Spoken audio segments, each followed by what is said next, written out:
Hey everybody, this is a re-recording of a live I did last week on the two-step proposal process and how it can help you get paid for the work that you do, stop giving away work for free, get paid for your detailed discovery, and also help you to get better at estimating over time. Now, the reason that I'm redoing this live, aside from the terrible production quality of the last one, is that I think you guys really need slides with what I'm covering so you can take notes or do screenshots so you can hold on to the information. And we'll get to all that in just a minute. First, for those who don't know me, my name is Beth Livingston, and I founded WP Roadmaps and Coaching, where I help project management. I help WordPress practitioners with project management and productivity management. And I just created a training session, a training module, a training course. It's a course. It's a mini course, really, called the WordPress Website Content Collection Roadmap. And in that course, I talk about this two-step proposal process. A few of my students had trouble with the concept and had some questions about it, so I thought this was a good thing to do, a good topic for my first Facebook Live. Now, I'm using a new tool called vMix that lets me show you slides and my picture and my video at the same time, or switch back and forth. And so I might stumble a little as I'm moving things around, and I just ask you to bear with me in that case. So let's get started. But first, I want to ask you to please comment or emoji me in the comments and let me know if you're finding this beneficial, if there's some other kind of training you'd like to know about, or topics that you'd like for me to cover. The only way I can get better at this is for you guys to tell me what you'd like to have. So I really appreciate that. So, oh, you know what? If you would just tell me where you're watching from, because that's just plain interesting. So I'd appreciate that too. Good? Okay.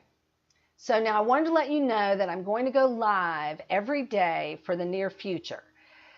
I'm doing this, and I'm calling this series the Daily Discourse. Get it?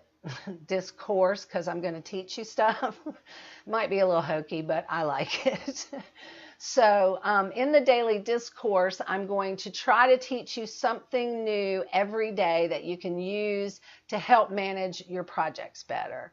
I'm going to do that until about mid-March, and then they might come less frequently. Just depends on my workload and my work schedule. But we'll see how it goes. So let's get started with the actual discussion about the two-step proposal process. Now, as I said before, using a two-step proposal process is better than the traditional way of doing it because it allows you to stop giving away work for free, get paid for the detailed discovery, and improve your estimating skills over time. It has other benefits as well, and we'll cover those as we move along. But it's important to understand that the development methodology I use is a lot more time. There's a lot more time focused on planning and design than is typically done. And the reason I do that is that it makes the actual building of the website go a lot faster with a lot fewer changes and uh-ohs. So it allows me to get paid for creating that detailed proposal, and part of the whole methodology of that is this two-step proposal process. But before you can implement a two-step proposal process, you have to make a few mindset shifts. And those are, the first one is, now I'm going to sound a little bit like your mother here and give you a little bit of tough love, but stop giving quotes. Basically, stop calling it a quote. It's not a quote. Quotes, pardon me, quotes are precise, and that's really the biggest mistake that I see WordPress people making, is trying to be too precise in the proposal when you've only had a brief meeting with the client. Even if you had a big meeting with the client, you still haven't found out everything. You might think you have, but you probably haven't. What you're doing in the proposal is an estimate, and actually you should continue to estimate throughout the entire project, but I'm going to cover more about that later. To make things clear, a quote is like a contractor building a fence at your house. He can come to your house, he'll measure exactly where the fence is going to go. He knows exactly what materials he's going to need, how many pieces of wood and nails and everything else, and how long it's going to take. So he can provide you with a quote. But with website projects, you can't do that because there's no way to have all the info just from a brief meeting with the client. The initial proposal meeting or the initial discovery meeting. So stop calling it a quote. That's the tough love. The second thing is to abandon the practice of getting a 50% deposit and then 50% at the end. This has never worked. It really hasn't, especially when the payment is dependent on the client doing something like gathering the content or collecting it and providing it to you. So it's just get out of that mindset. And I'm going to show you a better way. Maybe not in this live, but I'll show it to you in the next one. All right, mindset shift number 3 is to stop padding your estimates. You just need to release the idea of padding the quote to cover possible change. I mean, even though the 2-step proposal process greatly reduces the likelihood of the change, it happens on most projects. And later I'm going to cover exactly how to manage change without using a pad. But for now, just know that a pad is bad. A pad is bad because you can't measure it. It's just an arbitrary number or percentage added to the quote, and you don't know what it's supposed to cover or whether you're improving at your discovery or your estimating. A change budget works better, and I will cover that in a future training. So those are the 3 mindsets that you need to shift. Now, the main reason that you need a 2-step proposal process is because the old way of doing business just doesn't work. I mean, is it working for you? Let me know in the comments if any of what I'm about to say sounds familiar. Okay, scenario number 1. You meet with the client once or maybe twice, and then you craft this beautiful proposal that includes a detailed solution that you plan to implement, an exact quote on dates and money. You send the client to the proposal, and then you hear crickets. Later, you find out that the client took your proposal and is having a less expensive competition implement your solution.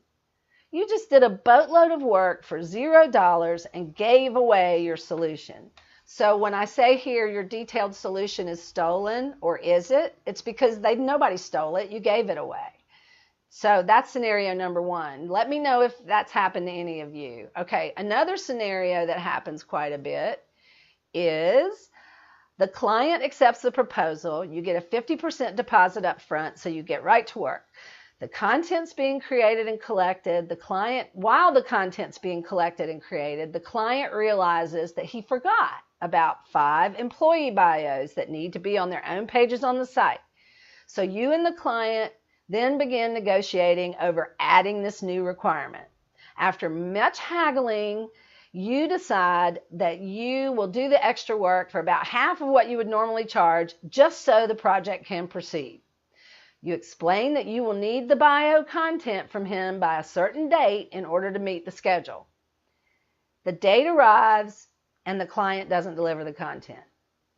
But you decide to keep working on the site and just leave a spot for the missing content so that when it comes, you can just plop it in there. But then the client doesn't deliver the content and he won't allow you to launch without it. So basically your project is now being held hostage by your client, who now wants to know why the project is off schedule. So if this has happened to you, you are not alone. These scenarios happen way too much. It's very common if you use the old way of doing things. And again, I'm going to show you a better way with this 2-step proposal process because it solves these problems. And here's why. Here's how it works. Well, first of all, let me say this. Regardless of how prepared you may feel to offer the complete solution in the proposal, don't do it. At this point, the client really just wants to make sure you can meet the business requirements and wants to know how much and how long. They really don't care what plugins you're going to use or what the layout of the pages are going to look like.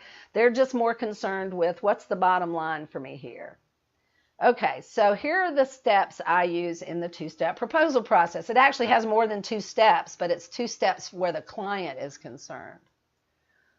Okay, the first thing is that I use a range estimate for time and cost in the proposal. All right, so this graphic is only because I couldn't figure out another picture to demonstrate a range. So here's a stove or a range to demonstrate that. But I use a range estimate for dollars and time, and then I explain to the client that the first step once the proposal is accepted is a deep dive to ensure that we didn't miss anything, at which time a new, more precise estimate will be devised. If the proposal is accepted, oh wait, I forgot to say that yeah, that's right. I apologize. I get a little tongue-tied when I get excited about stuff, and I'm just such a geek about this. But anyway, let's see. If the proposal is accepted, I get a deposit that covers the entire deep dive process. Now, this is sometimes greater than 50% because I spend the greater amount of time in the planning and preparation phases, and the development and deployment phases don't take very long. Now, the deep dive produces a detailed specification that I call the statement of work. Now, the statement of work, that has a lot of definitions to a lot of different people, but this is what I use the statement of work for. And it includes absolutely everything: management details, project plan, visual sitemap, layout and branding, a catalog of the content, how you're going to do hosting. It just includes everything. It's your detailed proposal.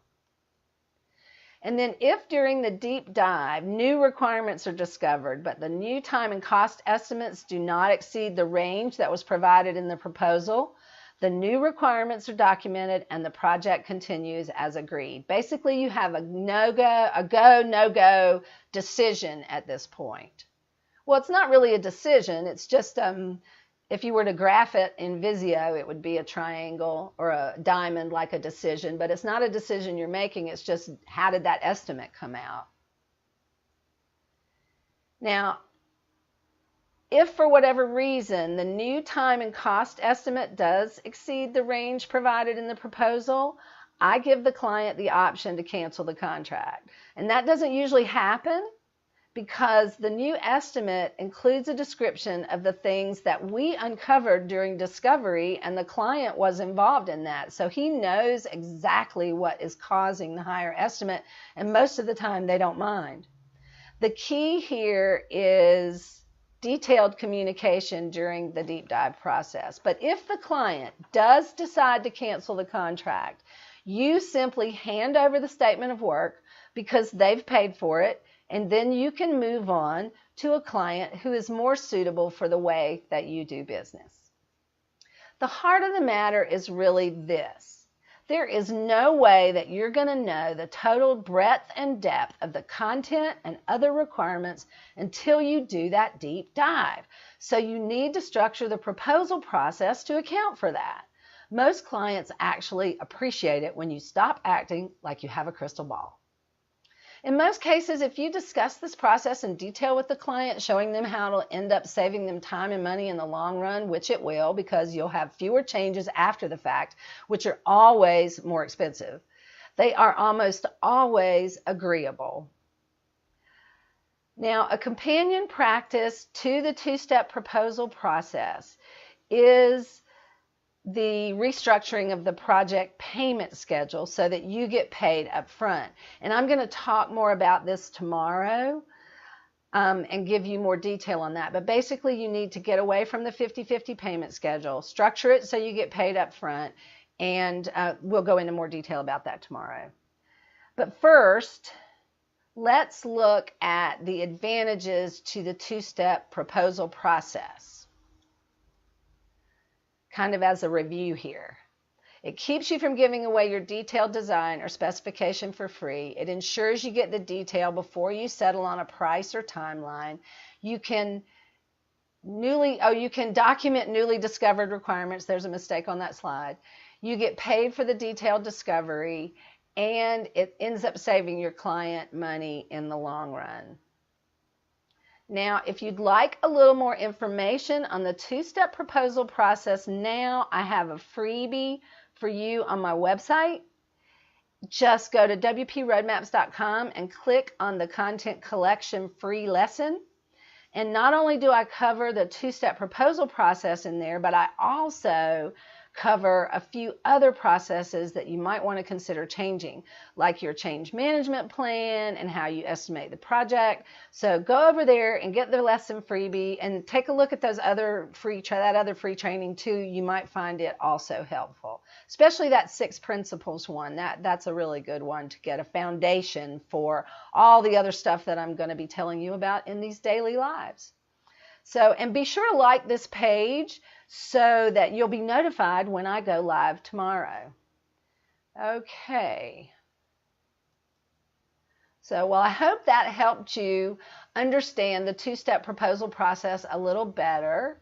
And I look forward to seeing you in tomorrow's live as well, where I'm going to be covering restructuring your payment schedule so you can get paid up front. Thanks for watching. I'll see you soon.